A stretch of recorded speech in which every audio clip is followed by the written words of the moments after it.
शब्द से निशब्द तक अनंत श्री के साथ।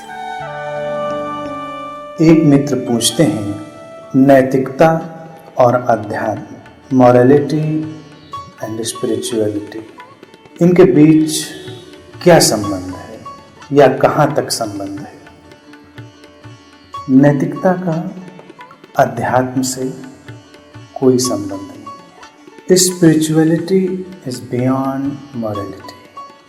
जो नैतिक ढांचा है मनुष्य का या जो नैतिक व्यवस्था है, वो प्रारंभ होती है व्यक्ति के थिंकिंग माइंड से या उसके इगोइक माइंड से। वो मन जो अभी जिसे हम अहंकारग्रस्त मन कहते हैं, लेकिन ये वो अहंकार नहीं है जिसकी आप बात समझते हैं। जब मैं कहता हूँ अहंकारग्रस्त, तो उसका अर्थ होता है लिमिटेड, आइडेंटिफाइड और प्रेजुडिस्ड माइंड।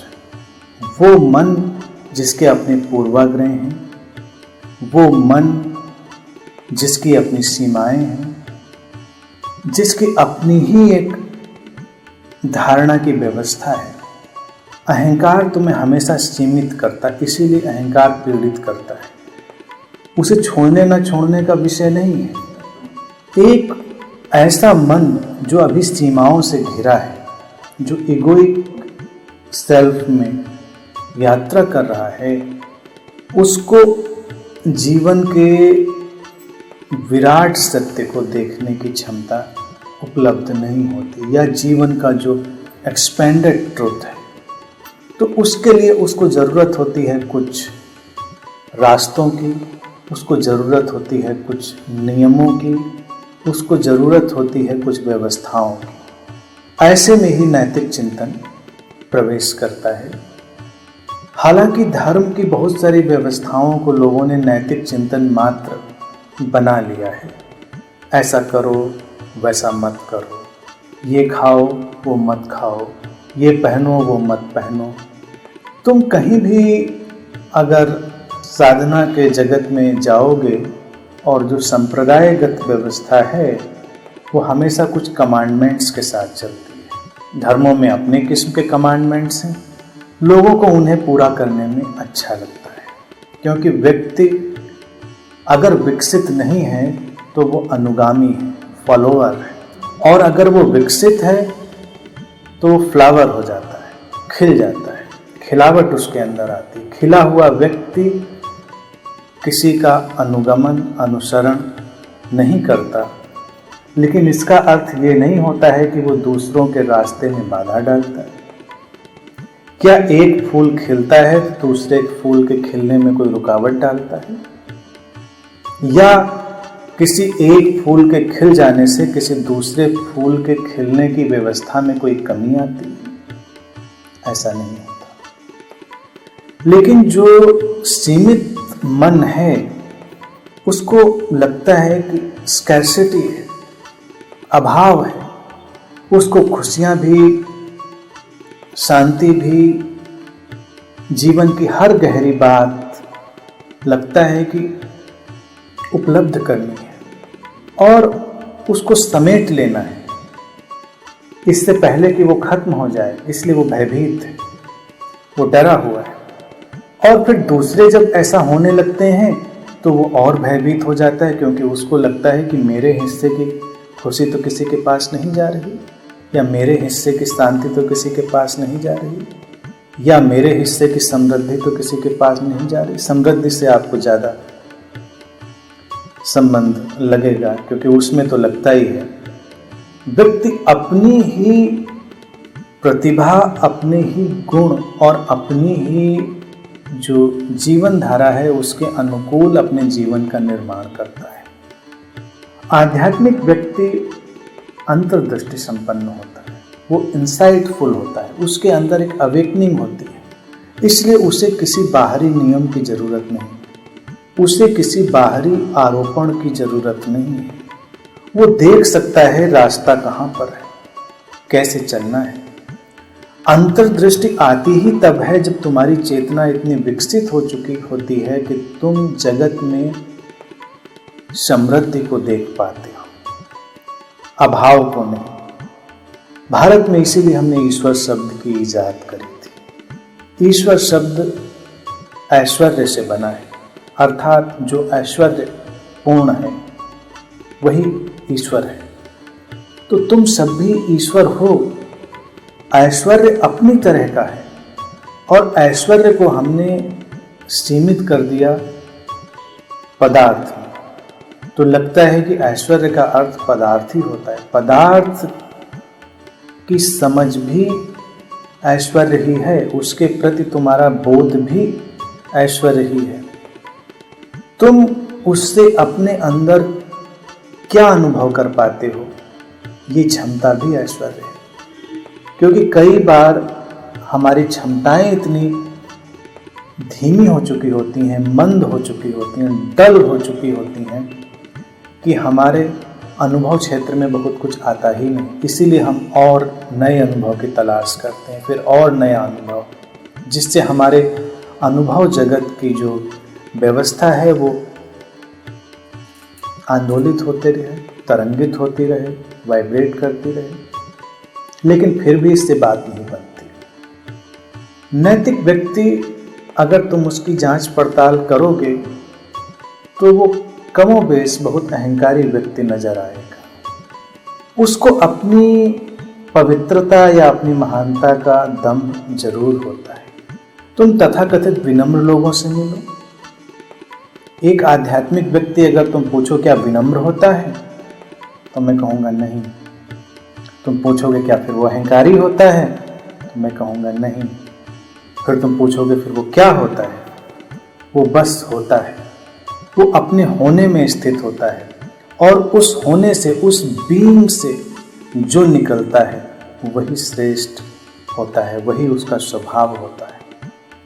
विनम्रता की धारणा क्या अविनम्रता की धारणा के बिना एग्जिस्ट कर सकती? अगर तुम्हें ये पता ही नहीं है कि अविनम्रता क्या है, तो तुम विनम्रता के बारे में भी कैसे जान सकते? और अगर तुम्हें अहंकार का बोध ही नहीं है, तो तुम निरअहंकारिता के बारे में कैसे जान सकते हो? अगर तुम्हें लगता है कि तुम निरअहंकार हो, विनम्र हो, तो निश्चित ही तुम्हारे पीछे अहंकार की एक गहरी व्यवस्था, और जब मैं अहंकार की व्यवस्था कहता हूं तो सीमित, लिमिटेड, प्रेजुडिस्ड व्यवस्था। तो जो विनम्र दिखता है व्यक्ति अक्सर उतना नहीं होता। अर्थात तुम कैसे जानोगे कि विनम्रता है? किसी की बॉडी लैंग्वेज से, किसी के शब्दों से, किसी की टोन से। कैसे जानोगे? अगर किसी की टोन उतनी मधुर नहीं है, किसी की बॉडी लैंग्वेज उस तरह की नहीं है, तो तुम उसको शायद विनम्र ना मान पाओ। क्योंकि हम जो देखते हैं हमको लगता है कि वैसा ही है, और यहीं पर नैतिकता प्रवेश करती है। नैतिकता तुम्हारे चारों तरफ एक ऐसा स्यूडो अरेंजमेंट करती है जो तुमको सहूलियत वाला लगता है, लेकिन वो सहूलियतें वक्त वक्त पर फिसलती रहती है, तुम्हारे अंदर से नहीं आता। अब जैसे अध्यात्म में जब नैतिक चिंतन लोगों ने डाल दिया, तो तुम किसी भी महात्मा के पास जाओगे, वो तुमको बताएगा तुम्हें क्या खाना चाहिए, क्या नहीं खाना चाहिए। उसके पीछे उसका दर्शन भी है, लेकिन दर्शन मायने नहीं रखता। पहले तो ये केवल तुम्हारे लिए कमांडमेंट है। आध्यात्मिक यात्रा में भी भोजन परिवर्तित होता है, लेकिन तब तुम्हारी अंतर्दृष्टि और अंतः प्रज्ञा के अनुसार। मेरे पास पहले एक युवक आता था, ने कहा मैं ध्यान करना चाहता हूँ। मैंने कहा करो। उसने कहा लेकिन मैं नॉनवेज ही खाता हूँ, नाश्ते में, लंच में, डिनर में। हमने जैसे क्या समस्या है? ध्यान की तुम्हारे भोजन से तो कोई अड़चन नहीं, तुम ध्यान करो। फिर एक व्यक्ति और आए मेरे पास, वो कहने लगे कि मैं आना तो चाहता हूँ, आता इसलिए नहीं क्योंकि मैं ड्रिंक करता हूँ। ध्यान का मन भी बहुत है, लेकिन मैं ये नहीं छोड़ सकता। तो मैंने कहा बिल्कुल मत छोड़ो, ध्यान पूर्वक ड्रिंक करो, meditatively, try to drink meditatively. और कालांतर में जब वो ध्यान में प्रवेश कर गए दोनों लोग तो रूपांतरण हो गया। तब उन्होंने कहा कि आपने पहले नहीं बताया था, ये कंस्पिरेसी रही और अब तो मैं कर नहीं पा रहा हूँ। तो मैंने कहा मैंने तो मना नहीं किया। मैंने कहा आप चाहो तो जारी रखो। मैंने कहा नहीं, अब अच्छा नहीं लगता। ध्यान की गहराई में जाते हैं तो इतनी प्रसन्नता, इतनी शांति महसूस होती है कि उसको किसी और चीज़ से खराब करना अच्छा नहीं लगता। लगता है कि कुछ गड़बड़ हो रहा है। तो वस्तुतः जो नैतिक चिंतन है वो भय पर खड़ा है और नकारात्मक व्यवस्था पर खड़ा है। वो सकारात्मक व्यवस्था पर नहीं खड़ा। क्या हो वो ये तो बताता है कि क्या नहीं हो, लेकिन वो ये नहीं बताता कि क्या हो। अगर व्यक्ति उस दृष्टि से देखे किसी नकारात्मक दिशा में जा रहा है तो ये भी उसकी कोई तलाश ही होगी, उसके प्रति थोड़ा करुणापूर्ण रहे। अंतर्दृष्टि वाला व्यक्ति बहुत करुणापूर्ण होता है। आध्यात्मिक व्यक्ति किसी को नीचा नहीं देखता। किसी के जीवन व्यवस्था, आहार या उसकी किसी भी शैली के कारण उसको कमतर या नीचा नहीं देखता। नैतिक व्यक्ति भी यही बात कह सकता है, लेकिन उसकी पूरी भंगिमा, उसकी आंखें नीचा देखती हैं। उसको लगता है कि मैं पवित्र आत्मा हूँ और दूसरा पवित्र नहीं है, और जो अपवित्र है उसको पवित्र बनाना है। इसी में संघर्ष शुरू हो जाता है। जब तुम किसी को पहले ही अपवित्र मान लेते हो और पवित्र बनाने की कोशिश करते हो तो व्यक्ति रेजिस्ट करता है और सफलता नहीं मिलती। फिर कभी मुश्किल घड़ी में व्यक्ति जब खुद परेशानी में होता है तो उसको लगता है शायद मैं परेशानी में इसीलिए पड़ा होऊंगा क्योंकि मैंने ये सब बातें नहीं मानी थी, तो वो मान लेता है। लेकिन वो मान लेना सिचुएशनल है, टेम्परेरी है। जैसे ही वो चीज़ें जाएंगी और उसका ओरिजिनल नेचर निकल कर आ जाएगा। दंगे होते हैं, हिंसा होती है, और अक्सर जो समाज के बहुत नैतिक लोग रहे हैं उसमें शामिल पाए गए, कभी डायरेक्टली कभी इनडायरेक्टली। सीधे सीधे जब कोई किसी हिंसक गतिविधि में पाया जाता है तो तुमको समझ में बात आ जाती है, लेकिन अपरोक्ष रूप से इनडायरेक्ट व्यक्ति जब शामिल होता है तब तुम देख नहीं पाते। जो व्यक्ति एक भेद की दृष्टि से, एक विभाजित करने वाली डिविसिव इनसाइट से चल रहा है, सोच से चल रहा है, इनसाइट नहीं कहेंगे उसको, सोच से चल रहा है, तो वो धीरे धीरे करके ऐसे ही हिंसा को जन्म दे रहा है। जैसे मान लो एक राष्ट्रभक्त है, बहुत अच्छा लगेगा सबको, राष्ट्रभक्ति होनी चाहिए। मैं भी नहीं कह रहा कि नहीं होनी चाहिए, लेकिन मैं कह रहा हूँ अवेकनिंग होनी चाहिए। तुम अपने राष्ट्र की भक्ति में हो, दूसरा अपने राष्ट्र की भक्ति में है, दोनों के हित टकराते हैं और युद्ध शुरू हो जाता है। अक्सर युद्ध राष्ट्रभक्त लोग ही करते हैं, आध्यात्मिक लोग नहीं, क्योंकि वो तुम्हारी लिमिटेड सोच हुई। तुमने सीमाओं में अपनी सोच को खड़ा किया, और जब तुम अपनी किसी व्यवस्था को बहुत ही महान समझने लगते हो तो दूसरे की व्यवस्था का तुम चाहे जितना कहो कि तुम सम्मान कर रहे हो, तुम उसके लिए युद्ध के लिए तैयार हो रहे हो। एक नैतिक व्यक्ति जो अपने धर्म की भी गुणगान करता है तो चाहे जितनी शांति की बात करे वो युद्ध की तैयारी कर रहा है अपरोक्ष रूप से, क्योंकि विभाजन तो पैदा हो गया। अब बस देर है टकराने की, कहाँ पर वो विचार और कहाँ पर वो हित टकराएंगे और हिंसा प्रारंभ हो जाएगी। जितनी भी हिंसा हुई है वो ऐसे ही तथाकथित नैतिक लोगों के माध्यम से ही हुई है। आध्यात्मिक व्यक्ति इंसाइटफुल है, वो देख सकता है कि हिंसा की क्या वजह है। किसी ने आदेश दिया है तो हिंसा होनी चाहिए, क्यों होनी चाहिए हिंसा? किसी ने कहा आक्रमण करो तो क्यों आक्रमण होना चाहिए? गोली चलाओ तो क्यों चलनी चाहिए? युद्ध के बीच भी कई बार ऐसे इंसिडेंट हुए हैं। द्वितीय विश्व युद्ध में भी एक ऐसी घटना हुई थी, मुझे स्मरण है। दो दुश्मन टुकड़ियां, एक बार यही वक्त था शायद क्रिसमस का, अगर मैं भूल नहीं रहा हूँ तो जो मैंने पढ़ा है, और बड़ी ही खून खराबे वाली लड़ाई चल रही थी। सेलिब्रेशन का, त्यौहार का वक्त आ रहा था, सबको सेलिब्रेट करना था। तो दोनों तरफ से कुछ लोगों ने हिम्मत करी, या कहें कि सोचे, या कहें कि उनके अंदर आध्यात्मिक जागृति आई और उन्होंने कहा कि हम एक दूसरे को क्यों मारें, हमारी आपसे क्या दुश्मनी, मेरी इस व्यक्ति से तो कोई दुश्मनी नहीं, इसके पत्नी बच्चे वो सब दुख में जाएंगे, तकलीफ़ों में जाएंगे, हम लोगों के जो अपने लोग हैं वो दुखों में जाएंगे, तो लड़ने का क्या मतलब है। तो उन्होंने आपस में एक शांति करी कि हम लोग गोली नहीं चलाएंगे, हम लोग मिलकर ये दिन सेलिब्रेट करेंगे। उन्होंने मिलकर वो दिन सेलिब्रेट किया। अब पता नहीं उनका क्या हुआ होगा, लेकिन ये अच्छा हुआ। वो घटना मुझे अच्छी लगती है। ये आध्यात्मिक घटना है, नैतिक नहीं। नैतिक व्यक्ति होता तो ऐसा कभी नहीं करता।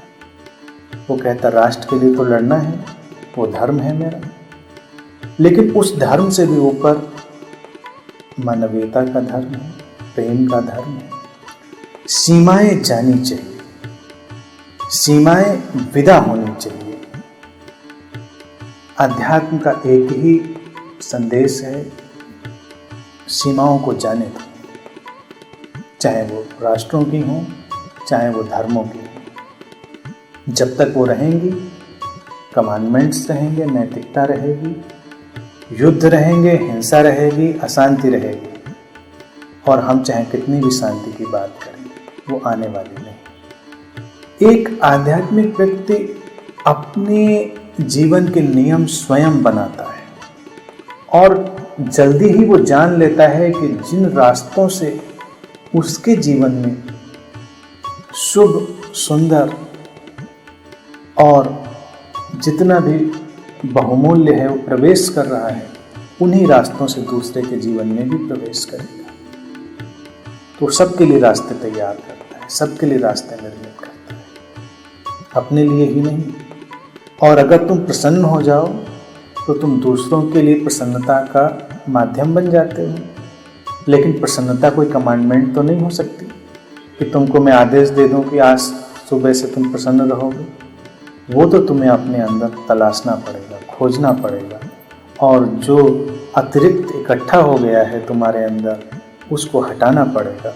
तब तुम्हारे अंदर जो छुपे हुए स्रोत हैं वो निकलेंगे और फिर तुम्हारी जीवन की धारा अपने ढंग से चलेगी। अध्यात्म इसी व्यवस्था का नाम है।